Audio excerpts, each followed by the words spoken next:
bonito. Esto es como, no sé, estaba pensándolo, como presentar en un congreso de tenistas a Rafael Nadal. ¿Uno qué va a decir? Juan Fernández Blanco es director del Centro de Día y equipo de apoyo de Alcalá de Henares. Aparte es profesor en el Máster de Rehabilitación Psicosocial en la Universidad Jaume I, y me queda la duda si sigue siendo profesor del Máster de Psicoterapia con Perspectiva Integradora. Sigue, ¿no? Vale. Bueno, pues ya lo sabéis. Es director y además está dando clases en 2 máster. Ha publicado múltiples artículos de temas de rehabilitación psicosocial varios, filosofía, evaluación, intervención con familias, etcétera, etcétera. Pero quiero decir o añadir otras cosas. Juan y yo empezamos juntos en esto de la rehabilitación, ¿quién lo diría, verdad? Hace ya 30 años, ¿no? En diciembre de 1990, yo creo que el mismo día empezamos juntos. A mí se me cayó el pelo y perdí la línea y él sigue exactamente igual que el primer día. Impresionante, me pongo yo una chaquetita de estas ajustadas y vamos, si es rompedor, absolutamente. Bueno, pues que sepas que estás aquí también por otros motivos, no solo porque seas un profesional de larga experiencia, sino porque hemos pensado en ti porque buscábamos una persona que hiciera un aporte desde el rigor. La definición del rigor es propiedad y precisión. Yo creo que todas las personas que hemos trabajado con Juanín, permíteme que te llame Juanín, en el ámbito de la rehabilitación psicosocial, si pensamos en un profesional con propiedad para hablar de la rehabilitación y con rigor, con precisión para hablar de la rehabilitación psicosocial, nos salen enseguida tu nombre. Pero no solo por eso te hemos elegido, que lo sepas, te lo vamos a decir públicamente, es decir, queremos aprovechar este último espacio del Congreso, de la jornada, para expresarte públicamente el agradecimiento de la MRP por todos los años de dedicación que llevas en la Junta. Si no nos equivocamos, nos ha costado un poco calcularlo, creemos que son 12 años de dedicación en sucesivas juntas directivas. No es frecuente encontrar un compañero con tu facilidad, tu predisposición a colaborar de la manera que sea necesaria. Siempre ha sido tu disponibilidad absoluta. Entonces queremos agradecértelo, queremos reconocértelo desde la MRP y bueno, por fin has conseguido dejar de ser miembro de la Junta, nos ha costado, pero hemos conseguido por fin que te puedas, digamos, apartar. Sabemos que no muy lejos y sabemos que cualquier cosa que necesite la MRP de ti, pues vas a estar disponible. Entonces, gracias por todo y gracias una vez más por todos los años de dedicación a la MRP. Me gustaría dar un aplauso simplemente por eso.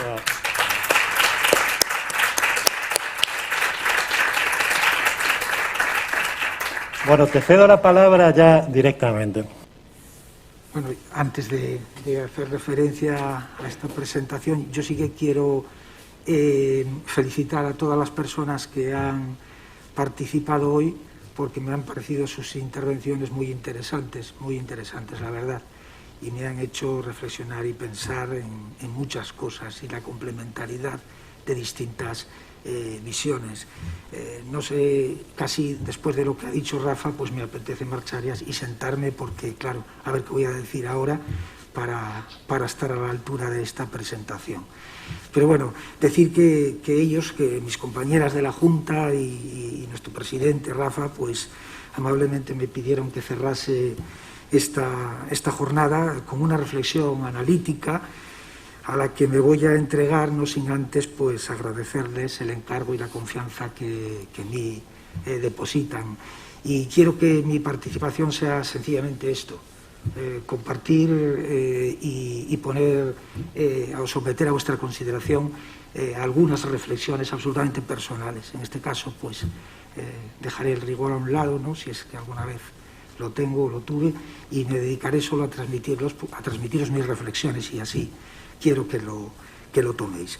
También tampoco quiero dejar pasar la ocasión en esta jornada que termina el mandato de esta Junta y que vamos a elegir a quienes la sustituyan, de decir que ha sido para mí un placer pues compartir estos años de mandato contigo, Rafa, presidente, con vosotras, compañeras de la Junta, que me he sentido muy a gusto, muy apreciado, y que creo que es altamente probable pues, que hayamos cumplido suficientemente con el encargo que los socios nos hicieron al elegirnos.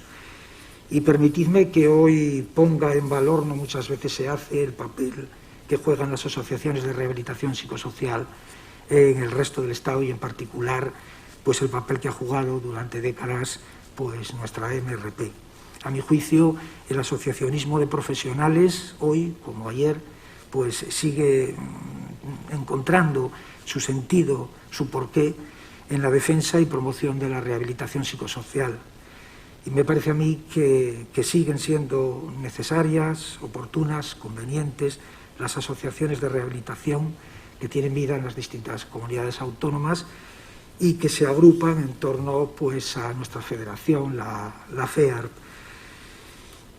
No tenemos que olvidarnos que la MRP pues, somos miembros fundadores de la federación. Y a quienes no estéis asociados, pues como hizo antes Rafa, yo también quiero haceros un llamamiento para que lo hagáis y de la mano de la Junta entrante, pues poder seguir contribuyendo a algo tan necesario, tan conveniente, como lograr un mayor y más profundo conocimiento del campo de la rehabilitación psicosocial, porque si ampliamos ese conocimiento, entonces podremos con fundamento y con legitimidad llevar a término prácticas rehabilitadoras eficaces que solo persiguen una cosa o deben de perseguir, mejorar la calidad de vida de las personas que atendemos y también de sus familiares. Pero a la vez también desde el movimiento asociativo defendemos los derechos de este colectivo y tratamos de contribuir a promover una imagen de estas personas veraz, objetiva y no estigmatizadora. La MRP, junto con el resto de las asociaciones de rehabilitación, pues hemos seguido intentando, en la medida de nuestras fuerzas y de nuestras posibilidades, impulsar y promocionar la prevención del trastorno mental severo y la atención integral de quienes lo padecen, prestando pues, especial consideración y apoyo a las personas más vulnerables, pues como pueden ser las personas que son víctimas de violencia de género, los inmigrantes, las personas mayores, los ancianos, o aquellas que presentan un muy acusado y agravado deterioro psicosocial. Y me vais a permitir que me detenga unos minutos a compartir algunas reflexiones que atañen al colectivo de las personas mayores que sufren trastorno mental grave y recurrente. Pues me parece a mí que igual a lo mejor no se habla demasiado de ellas y no se piensa mucho en estas personas. Como sabéis, se teoriza pues, con licitud y pertinencia sobre otros colectivos, por ejemplo, jóvenes, mujeres. Se escriben artículos necesarios, convenientes. Se habla de ellos en congresos, en jornadas, y se elaboran afortunadamente en los distintos recursos de rehabilitación, programas e intervenciones específicas. Y también, bueno, pues se prepara a los profesionales para que con más fundamento puedan darles atención, sin desestimar, claro, como estas cuestiones pues importantísimas. A la vez también pienso, pues esto que se hace con la gente mayor, ¿no? ¿Cuántos artículos se escriben para analizar y evaluar sus particularidades y necesidades específicas, para proponer respuestas y modalidades de atención que den cuenta de sus problemas, porque también tienen problemas específicos y dificultades? ¿En cuántos congresos y jornadas escuchamos ponencias, se presentan comunicaciones o se conferencia sobre las características e idiosincrasia de este colectivo, sobre los ajustes, giros y matizaciones que se deben implementar en el proceso integral de rehabilitación para aumentar la probabilidad de éxito con quienes, siendo mayores, siguen necesitando rehabilitación psicosocial, soporte y apoyo para su recuperación y su integración comunitaria? Bueno, ojalá me equivoque, pero me temo que son contados los recursos, no solo, claro, aquí en Madrid, que tienen o promueven programas específicos, intervenciones adaptadas a la realidad de estas personas. Y me gustaría, pues, tener la convicción de que no están algo olvidadas por parte de las administraciones. ¿Acaso ya no son susceptibles de recuperación? ¿Acaso hay una edad tope para mejorar, para rehabilitarse, para tener derechos, para vivir normalizada y autónomamente en comunidad? ¿Acaso quienes sufren un trastorno mental grave cuando cumplen más de 65 años y no han concluido su atención psicoterapéutica y su proceso de rehabilitación para recibir las atenciones que precisan, solo queda la alternativa de unidades de larga estancia o lo que a mí me parece que es peor, de psicogeriatría? Insisto, no es que no esté bien prestar afanosa atención a otros colectivos, pero igual pues también deberíamos de reservar, en el caso de que no lo estemos haciendo, algo de empeño, preocupación, esfuerzo, interés por los mayores, que en esta sociedad un tanto efebocrática no creo que hayan sido ni privilegiados, ni sobrevalorados, ni estimados en exceso. No tengo tiempo pues para explicar qué ha pasado durante la pandemia y por qué ha pasado. Y por qué ha pasado. Después de todo, nuestra red creo que es, en la perspectiva de los mayores, privilegiados. Si miramos otros sitios, es una cosa que a veces pues da un poco de miedo, ¿no? No quiero que se me entienda mal, nada más lejos de mi interés y de mi intención promover pugnas identitaristas, pues cada vez veo con más nitidez que la exaltación del identitarismo pues suele desembocar en dogmatismos excluyentes. Y con los tiempos estos que corren, pues cómo no va a hablar uno, cómo no va a pensar y reflexionar pues en la tan traída y llevada pandemia. Necia, ofecada, sigue ahí, impertérrita, no ha necesitado invitación pues para colársenos en nuestras vidas y sorda desoye nuestros reiterados deseos de que para siempre se vaya. Así que, querámoslo o no, pues sigue mediatizando y condicionando la vida de todos, el día a día de las personas que atendemos, de los profesionales, de los recursos. El coronavirus pues abrió interrogantes y sembró dudas que más pronto que tarde, con dedicada implicación, los profesionales en la mayoría de los casos, como hemos ido viendo, pues creo que supimos responder y atajar.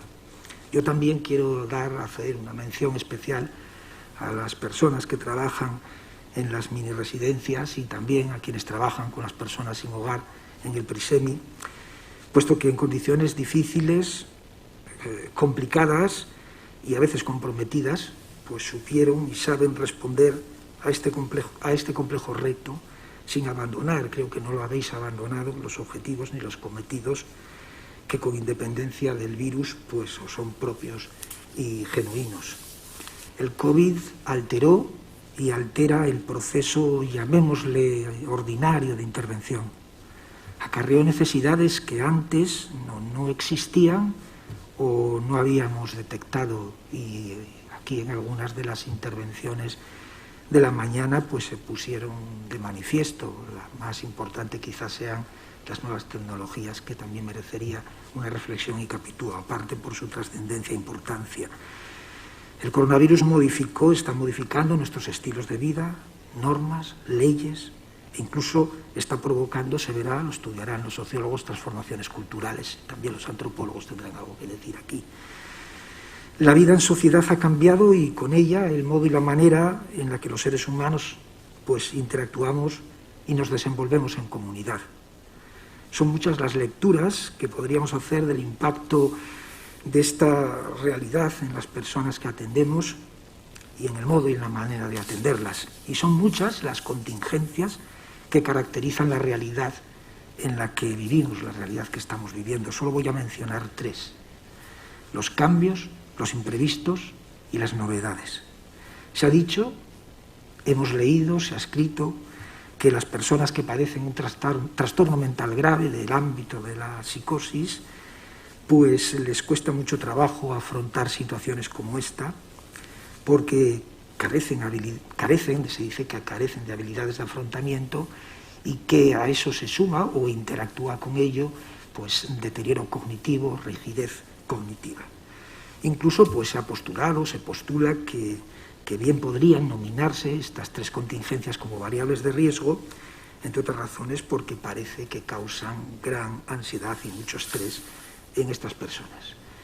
Bueno, al postular esto así es fácil inferir la necesidad entonces de crear unas condiciones vitales en las que ocurran los menores cambios imprevistos y novedades para que así pues, se garantice una mayor estabilidad psicopatológica. Pero claro, todo esto cayó como un castillo de naipes con la situación en la que vivimos, pues porque a no ser que cojas a una persona y la aísles totalmente, es imposible sustraerla de estas tres contingencias, ya forman parte, arman nuestra vida, ¿no? Bueno, pues una lección que nos ha dado el tiempo de pandemia es que con las intervenciones, los soportes y los apoyos convenientes, estas personas pueden responder y adaptarse a los cambios, a los imprevistos y a las novedades que están constantemente presidiendo nuestro día a día. Puede que hiciese falta que la realidad de la pandemia pues, nos empujase a considerar como objetivos de rehabilitación aquello que otrora tan solamente considerábamos como variables de riesgo, que nos parecía pues, muy difícil o imposible subvertir. Y podríamos preguntarnos con sinceridad si verdaderamente es posible que alguien que sufre psicosis con deterioro psicosocial, y especialmente los que están muy gravemente afectados, pueden tener la capacidad de convivir de una manera adaptada con una realidad que cambia cada poco. Pueden ser competentes para lidiar con imprevistos que aparecen de forma reiterada y cuando menos los esperas, o pueden tener la habilidad de sobrellevar una cotidianidad plagada de novedades que no dejan casi margen a lo consuetudinario y a las rutinas.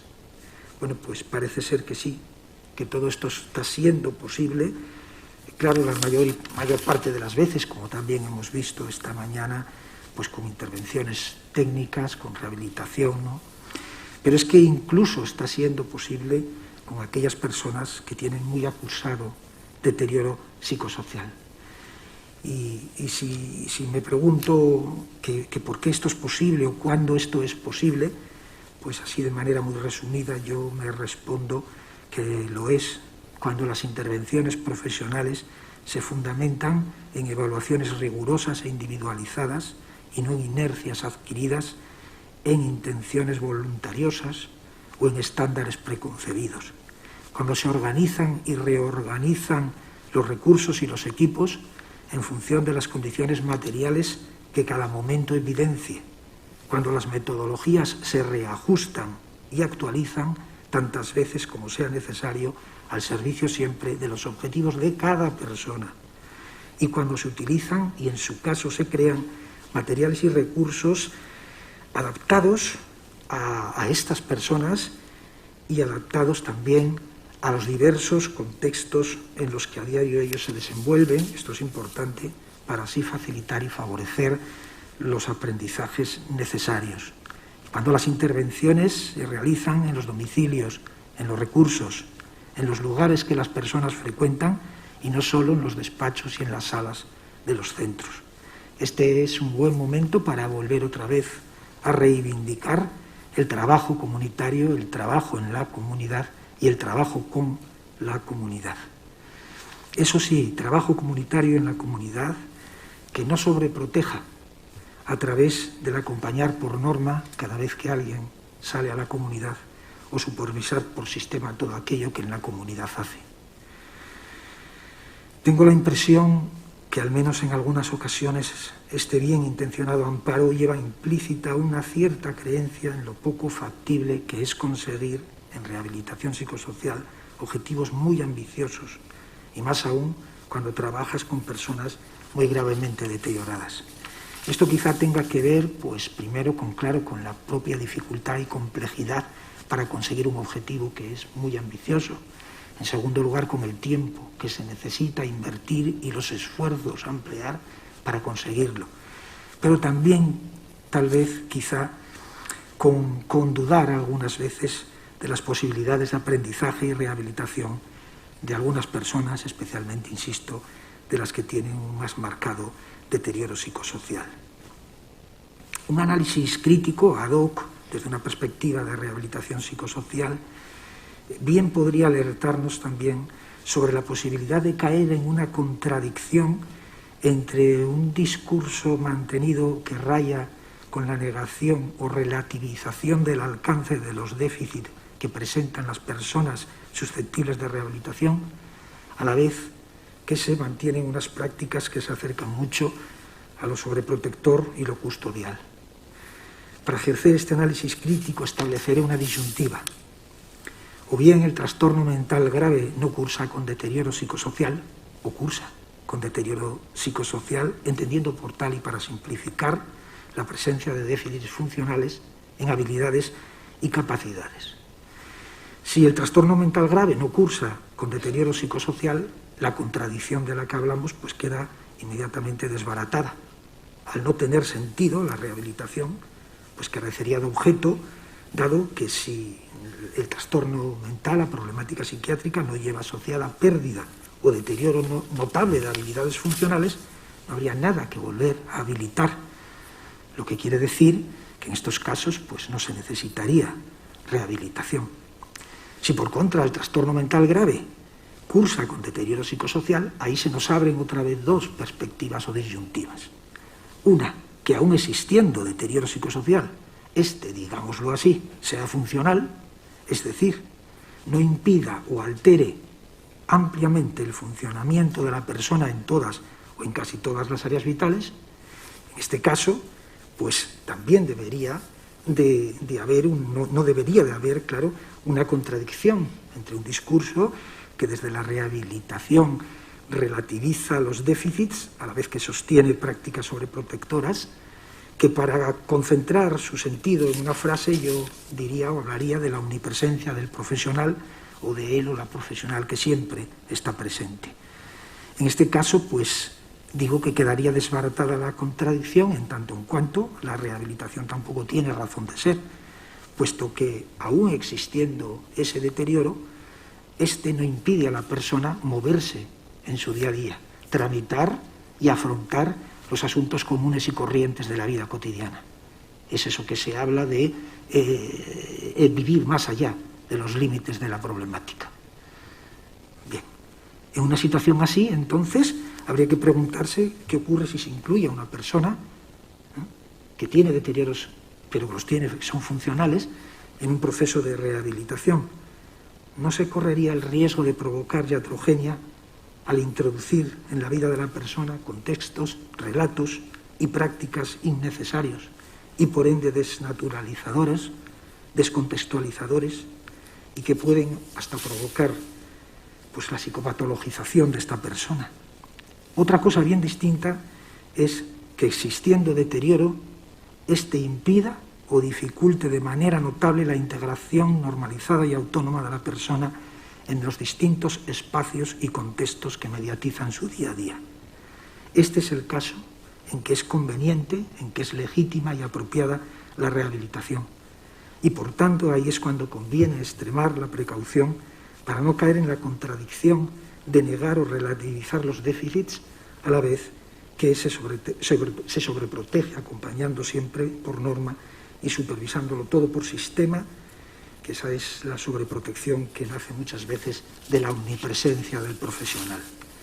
Cuando la rehabilitación es legítima, por necesaria, sin obviar las capacidades, las habilidades que aún la persona conserve, es capital centrarse en los déficits que impiden un desenvolvimiento sociocomunitario, funcional, autónomo y normalizado para poder revertir esa situación.